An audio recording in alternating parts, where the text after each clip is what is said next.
Hello everyone. आज का हमारा टॉपिक है सोशल स्ट्रैटिफिकेशन एंड हेल्थ। तो ये बिहेवियरल साइंस का ही पार्ट है। तो वीडियो स्टार्ट करने से पहले अगर आप इस चैनल पर नए हैं तो प्लीज़ इसे सब्सक्राइब कीजिएगा, और अगर आपको वीडियो हेल्पफुल लगती है तो प्लीज़ इसे लाइक एंड शेयर ज़रूर कीजिएगा। चलिए स्टार्ट करते हैं।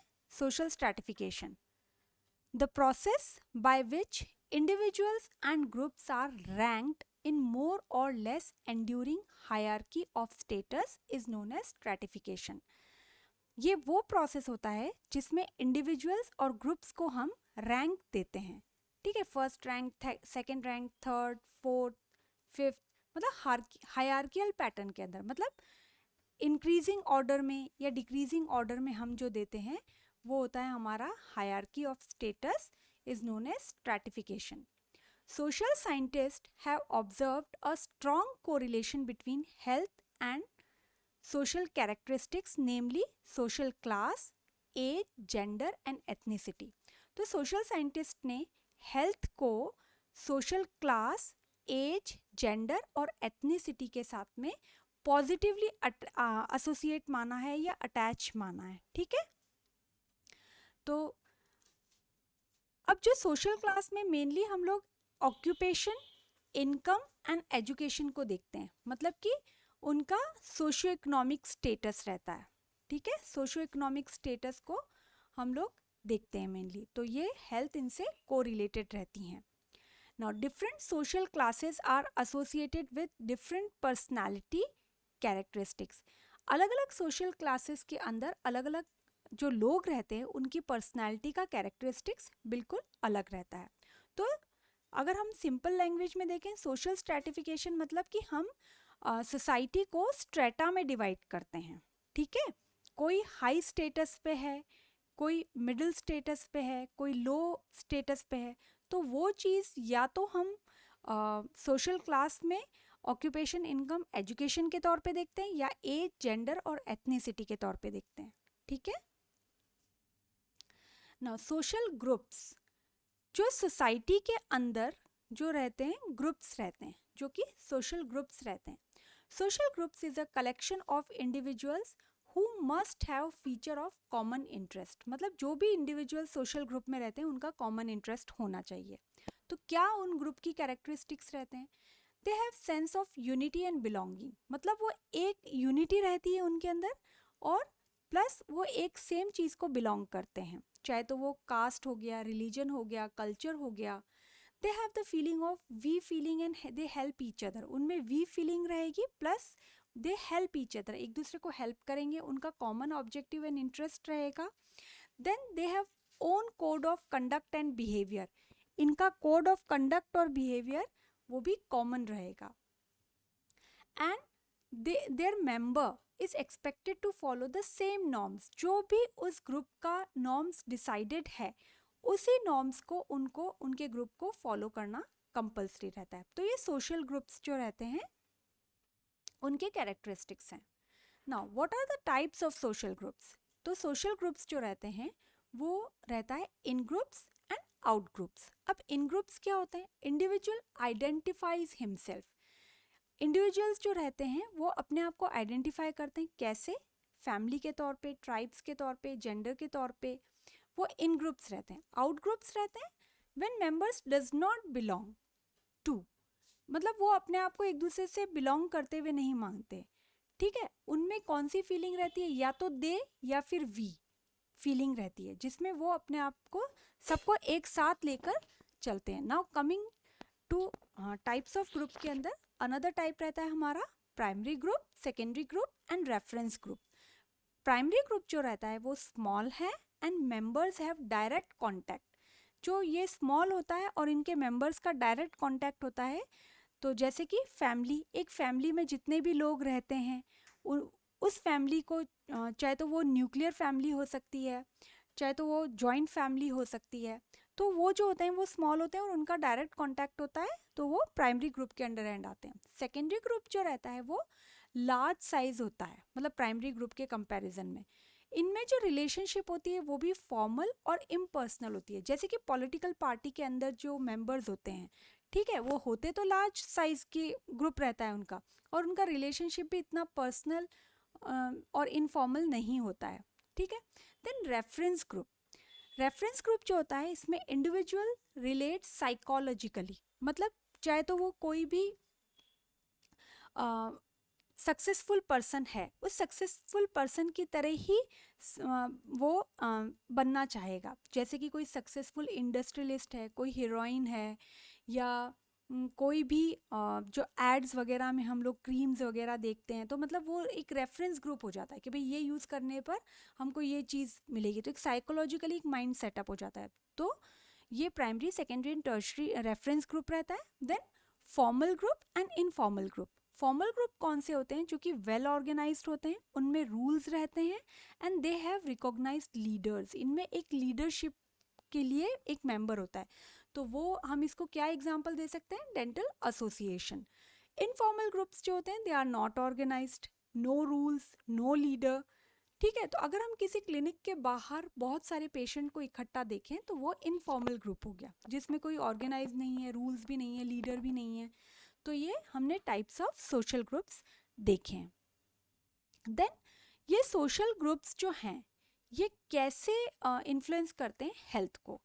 अब जो ग्रुप्स हैं वो डेमोग्राफिकली भी डिवाइडेड हो सकते हैं। ठीक है। क्या उनका ज्योग्राफिकल लोकेशन है, क्या उनका मतलब जो भी फैमिली साइज है, सब कुछ उसके अकॉर्डिंग डेमोग्राफिकली भी ये ग्रुप में डिसाइडेड है। इकोनॉमिक स्टेटस कैसा है किसी ग्रुप का, पॉलिटिकल स्टेटस है या पार्टी है, लीगल स्टेटस, देन रिलीजन कौन सा है, क्या एजुकेशन है, लिटरेट है या इलिटरेट है, टेक्नोलॉजिकली कैसा ग्रुप है। ठीक है। तो ये जो फैक्टर्स हैं, ये फैक्टर्स जो है, ये जो ग्रुप्स होते हैं, ये क्या हो सकते हैं? ये सोशल ग्रुप्स हैं। ठीक है। ये ग्रुप्स जो हैं, ये कैसे इन्फ्लुएंस करते हैं? तो ये प्री डिस्पोजिंग फैक्टर होते हैं जो कि हेल्थ से रिलेटेड रहते हैं। अब कोई भी economic, political, religion, educational, technological या कोई भी डेमोग्राफी का ग्रुप है, ठीक है, उनका करंट सर्कमस्टेंसेस अगर हम देखें, मतलब उनकी इनकम क्या है, फैमिली लाइफ कैसी है, उनकी हाउसिंग खुद का है या रेंटेड है, देन एम्प्लॉयमेंट क्या है, एम्प्लॉयड है या फिर अनएम्प्लॉयड है, स्ट्रेस लेवल क्या है, क्राइसिस है या सोशल सपोर्ट है या नहीं है। तो ये सारे फैक्टर्स जो होते हैं, ये हेल्थ से रिलेटेड रहते हैं। ठीक है, ये हेल्थ से रिलेटेड है। देन अगर हम, ये तो करंट सर्कमस्टेंसेस हो गए, अगर हम उनका पर्टिकुलर इंडिविजुअल प्रीडिस्पोजिशंस देखें, तो उनका जेनेटिक इनहेरिटेंस कैसा है, कोई जेनेटल डिसऑर्डर है, जेनेटिकल डिसऑर्डर है या नहीं है। देन पेरीनेटल इवेंट्स तो नहीं है उनको, कोई प्रीवियस एक्सीडेंट्स या इलनेस तो नहीं है। देन अपब्रिंगिंग उनकी कैसी है, ठीक है, उनकी परवरिश वगैरह क्या, किस तरीके से, उनका चाइल्डहुड का न्यूट्रिशन कैसा है। तो ये इंडिविजुअल लेवल के ऊपर ये भी हेल्थ को अफेक्ट करते हैं।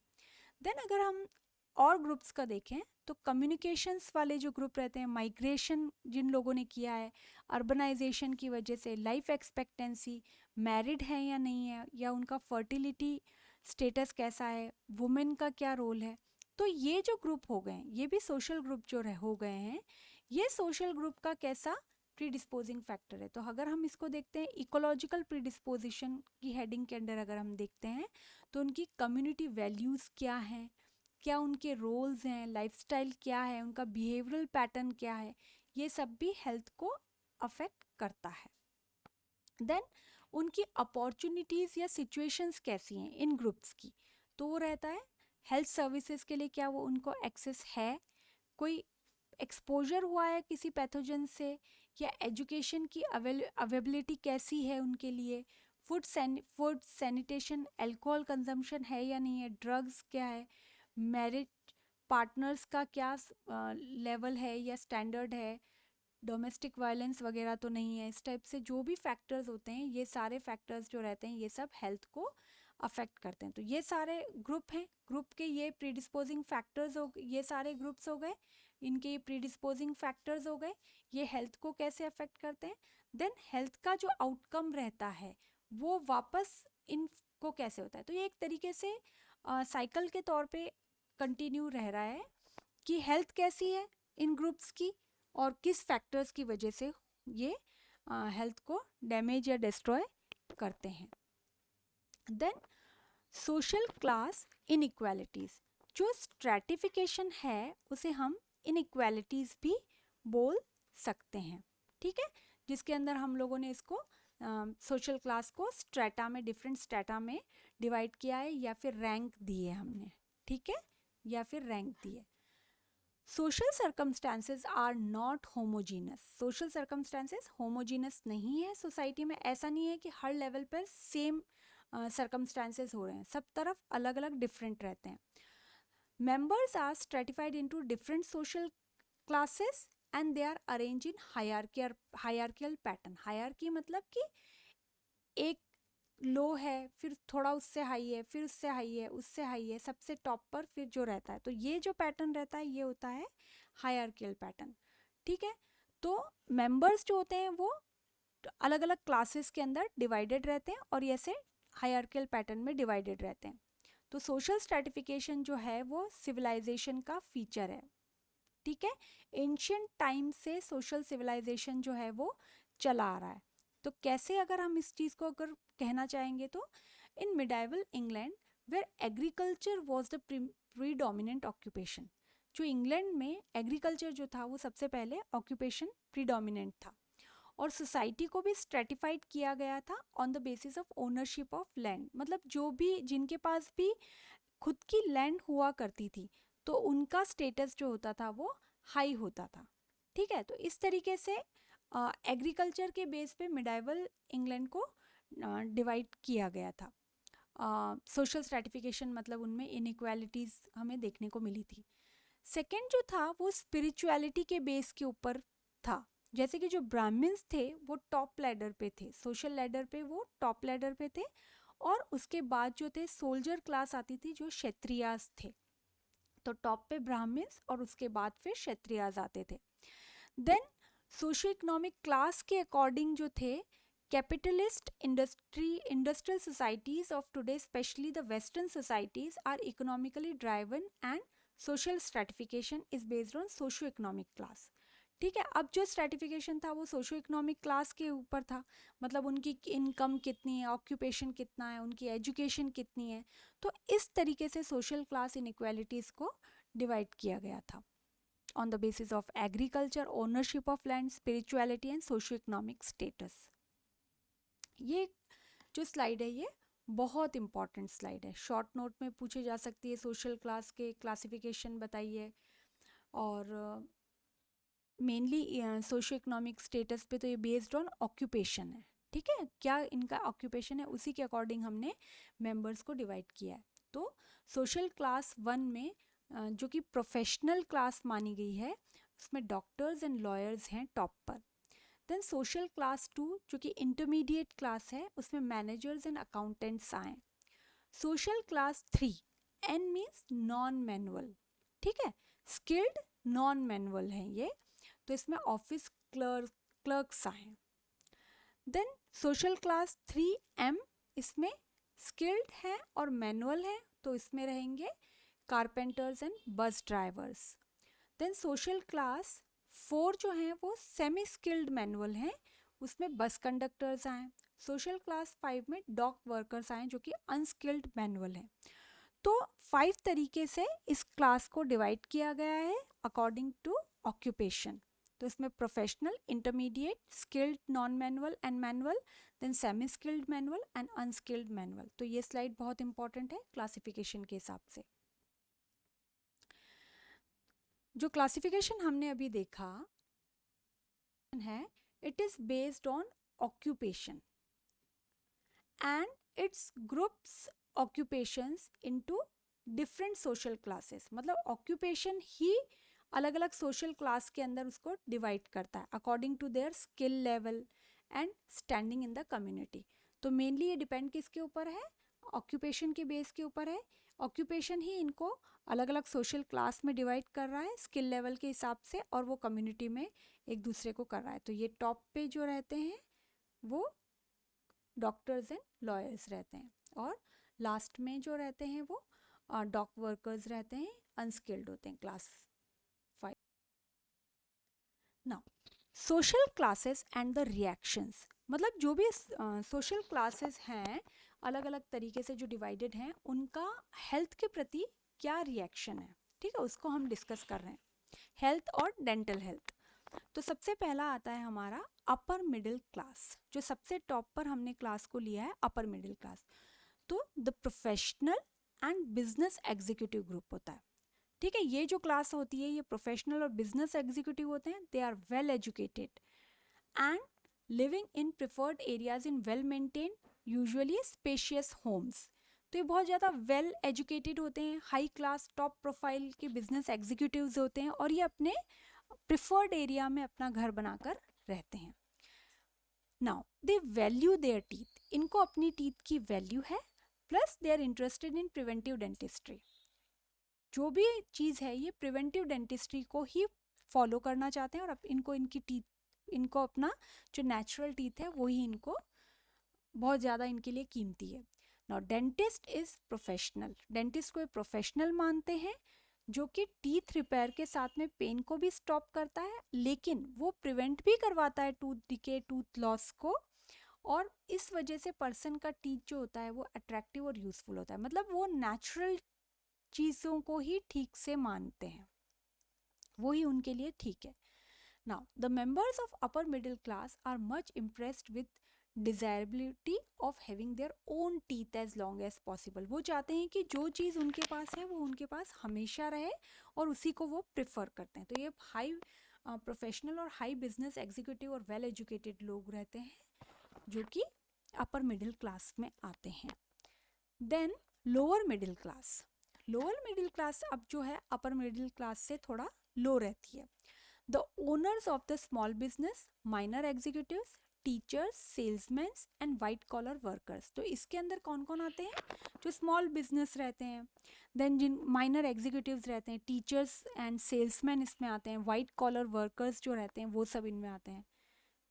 देन ये मोरालिस्टिक ग्रुप रहते हैं और इनमें एटलीस्ट हाई स्कूल एजुकेशन इन्होंने लिया हुआ है, ठीक है। वेल एजुकेटेड नहीं होते हैं, ये हाई स्कूल एजुकेशन इनका रहता है।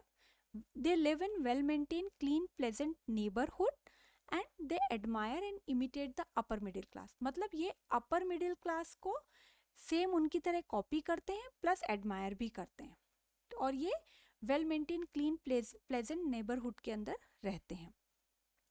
अब इनका क्या एटीट्यूड रहता है? They are most compulsive in their dental care attitude. मतलब इनको जो डेंटल केयर की जो एटीट्यूड और प्रैक्टिसेस जो रहती है ना, इनके लिए बहुत ज़्यादा कंपल्सिव रहता है, ठीक है। वो डेंटिस्ट को एक अथॉरिटी के तौर पे ट्रीट करते हैं एंड वो क्या सोचते हैं? They the necessity to be clean, good and conforming, socially presentable makes for a high standard of dental care among this status level. मतलब वो सोचते हैं कि हाँ ये नेसेसिटी है कि उनको क्लीन, गुड और conforming, socially presentable, high standard की डेंटल केयर इन लोगों को मिले। Then upper lower class. अब अपर लोअर क्लास में जो रहते हैं वो कौन लोग होते हैं? Skilled, semi skilled and blue collar workers जो रहते हैं वो आते हैं।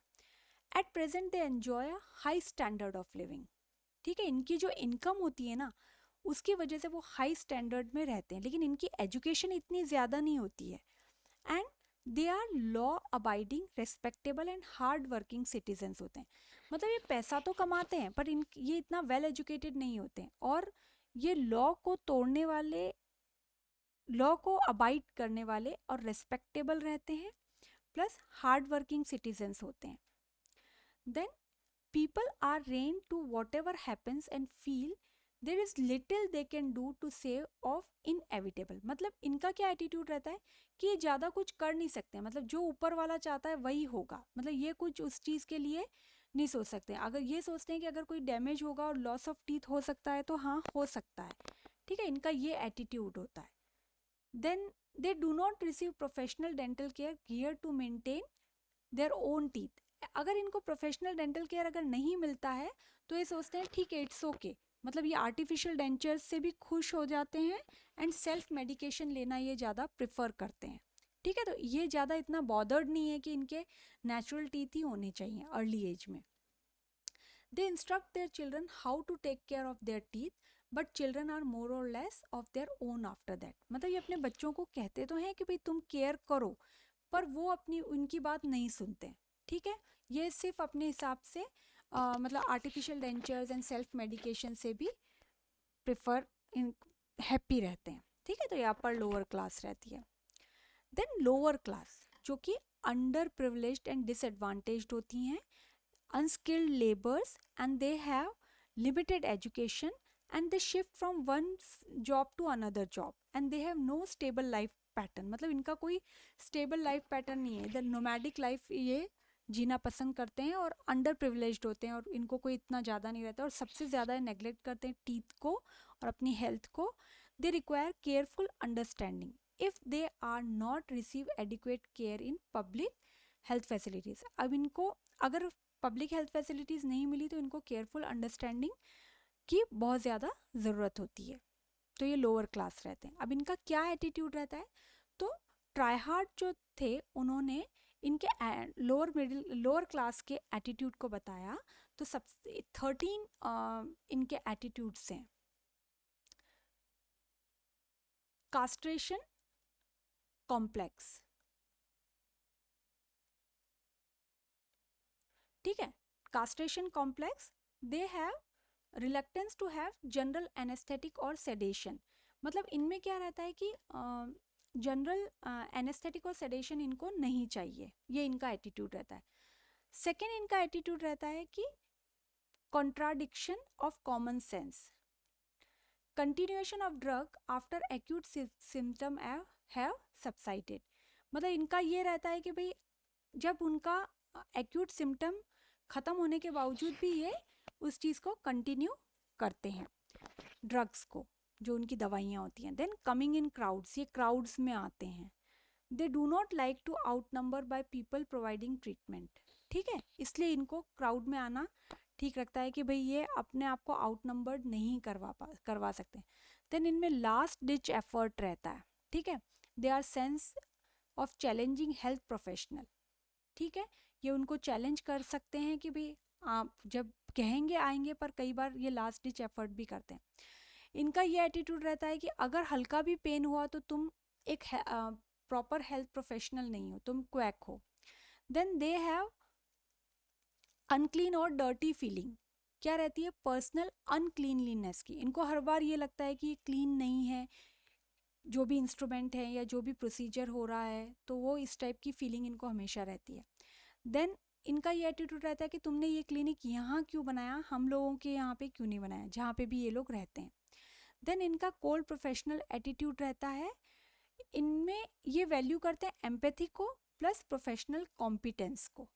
ठीक है, तो इनका एक कोल्ड प्रोफेशनल एटीट्यूड रहता है. Then difference in pain threshold. मतलब इनका पेन थ्रेशोल्ड अलग अलग रहता है, मतलब हल्का भी इनको दर्द ज़्यादा महसूस होता है. देन इनको ये फीलिंग रहती है कॉम्प्लिकेशन ऑफ अननोन. जो इनको मतलब प्रोसीजर नहीं पता होता है ना, उसके बारे में भी इनको, मतलब प्रोसीजर जो इनको नहीं पता है उसके बारे में भी इनको कॉम्प्लिकेशन लगती है कि अब इसका क्या होगा.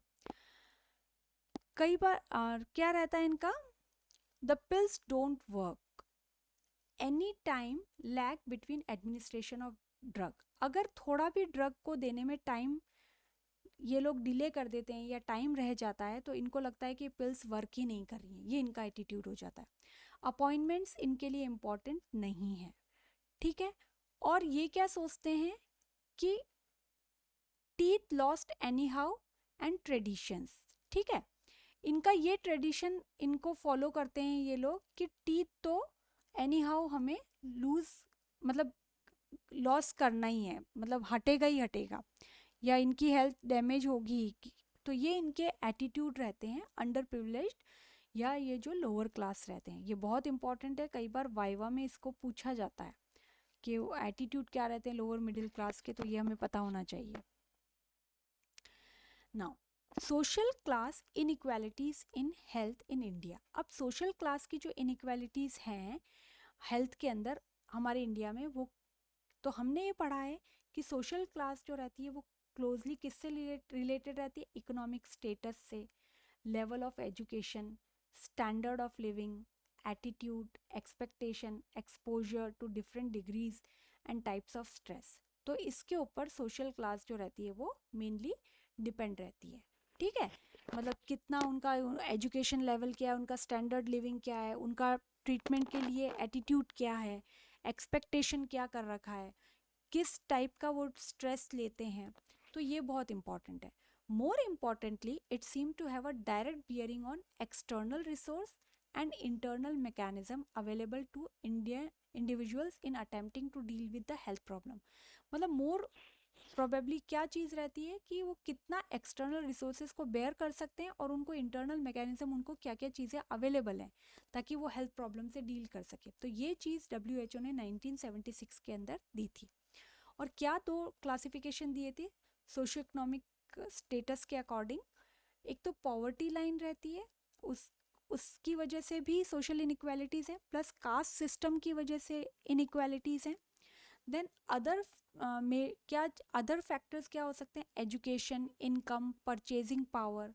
ठीक है, कितने एजुकेटेड हैं, क्या उनकी इनकम है, कितना वो पावर को परचेज कर सकते हैं। मतलब जैसे कि अगर हम सपोज करें गवर्नमेंट हॉस्पिटल या प्राइवेट हॉस्पिटल्स में दिखाना है तो क्या वो प्राइवेट को अफोर्ड कर सकते हैं प्राइवेट हॉस्पिटल की फ़ी। तो ये चीज़ होगी हमारी परचेजिंग पावर, क्या स्टैंडर्ड से वो रहते हैं। तो ये सोशल क्लास इनइक्वालिटीज़ हैं हेल्थ की इंडिया में। देन एज इनइक्वालिटी क्या रहता है, तो जो रहते हैं चिल्ड्रन रहते हैं, ठीक है, चिल्ड्रन हैं या ओल्ड एज हैं, ओल्ड एज के जो लोग रहते हैं, तो इनमें जो रहती हैं इनमें भी हेल्थ जो होती है वो उनमें स्ट्रैटिफिकेशन रहता है। कई प्रॉब्लम्स जो रहती हैं माल न्यूट्रिशन की, इनकी बच्चों में ज़्यादा देखने को मिलती हैं। ठीक है, और बहुत सारी चीज़ें हैं जो हेल्थ को अफेक्ट करती हैं। तो limited financial resources, post retirement and social isolation. तो पोस्ट रिटायरमेंट के बाद में फाइनेंशियल रिसोर्सेज जो होते हैं वो बहुत ज़्यादा कम रहते हैं, प्लस उनका सोशल आइसोलेशन भी रहता है ओल्ड एज ग्रुप पीपल का। उसकी वजह से ये दोनों फैक्टर्स जो होते हैं ये हेल्थ को अफेक्ट करते हैं बहुत ज़्यादा इंडिविजुअल्स के अंदर। तो ये एज इनइक्वालिटीज़ रहती है। कई बार जो चाइल्ड है उसमें भी कई प्रॉब्लम्स रहती हैं, अनीमिया रहता है। ठीक है, अनीमिया की वजह से then mortality, morbidity, child mortality, morbidity, ये सब चीज़ें रेट जो है ये भी ज़्यादा रहती हैं। तो बहुत सारी हेल्थ से रिलेटेड ये स्ट्रैटिफिकेशन है। Then gender equalities. ठीक है, जेंडर इक्वालिटीज़ में क्या रहेगा, research evidence indicates that women generally more number of days in consultation as well as admissions at hospitals. तो वुमेन के नंबर ऑफ डेज जो होते हैं ना, अगर हम मैन के कंपेयर करें तो ज़्यादा रहते हैं। कई बार डिलीवरी का जो चांसेस रहते हैं उसकी वजह से, कई बार वो केयर टेकर रहती है घर की, तो उसे उन सब की केयर करने में वो अपने आप को कई बार भूल जाती है, तो उसकी वजह से भी उसमें चांसेस बहुत ज़्यादा रहते हैं। देन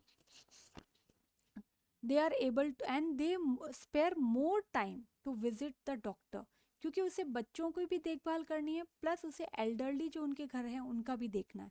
तो कई बार वो डॉक्टर्स के साथ में जाती है, डॉक्टर्स के पास में उसे ज़्यादा टाइम स्पेंड करना होता है इनको केयर टेकर के तौर पे भी, प्लस वो खुद भी कई बार हेल्थ जो रहती है उसकी वो इतनी ठीक नहीं रहती है। तो ये जेंडर इनइक्वालिटी होती है हेल्थ में।